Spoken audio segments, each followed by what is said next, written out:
Welcome to Jyotika मंत्रा। कैसे हैं आप सब? आई होप आप सभी खुश होंगे, स्वस्थ होंगे और मौज में होंगे। हाजिर हैं हम एक नई वीडियो के साथ, एक नए टॉपिक के साथ। लेकिन उससे पहले अगर आपने अभी तक मेरे चैनल को सब्सक्राइब नहीं किया तो मेरे चैनल को सब्सक्राइब करें और बेल नोटिफिकेशन को क्लिक करना ना भूलें, जिससे नए वीडियोज़ आप तक पहुँचते रहें।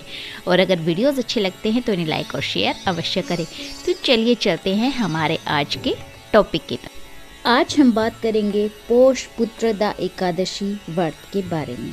कब है पौष माह का पुत्रदा एकादशी व्रत? हर साल पौष पुत्रदा एकादशी का व्रत पौष मास के शुक्ल पक्ष की एकादशी तिथि को रखा जाता है। साल 2024 में पौष पुत्रदा एकादशी 21 जनवरी को है। यह दिन संसार के रचयिता भगवान विष्णु को समर्पित है। इस दिन भगवान विष्णु की विधि विधान से पूजा की जाती है। साथ ही उनके लिए एकादशी का व्रत भी रखा जाता है।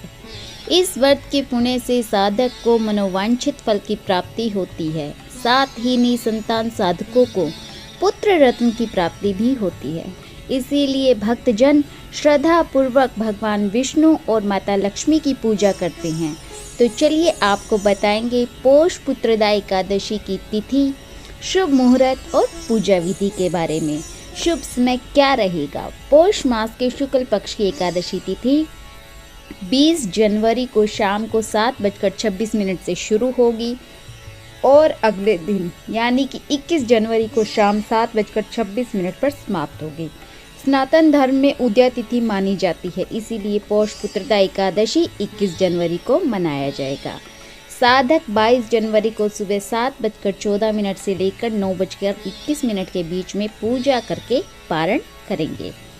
पूजा विधि में पौष पुत्रदा एकादशी के दिन साधक को सबसे पहले ब्रह्म बेला में उठकर भगवान विष्णु को प्रणाम करना चाहिए।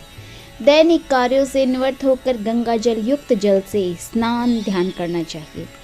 इस समय व्रत का संकल्प लेना चाहिए और नए पीले रंग के वस्त्र धारण करने चाहिए।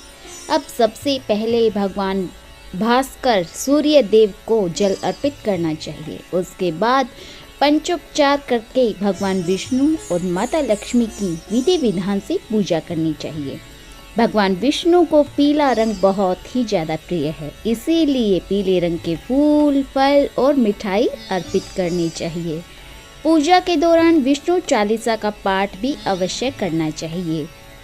अंत में आरती करनी चाहिए और सुख समृद्धि, पुत्र प्राप्ति, धन संपत्ति में वृद्धि और संतान सुख की कामना करके प्रार्थना करनी चाहिए। पूरे दिन व्रत रखना चाहिए और शाम को आरती करनी चाहिए। फलों का भोग लगाना चाहिए। पौष पुत्रदा एकादशी व्रत की कथा पढ़नी चाहिए।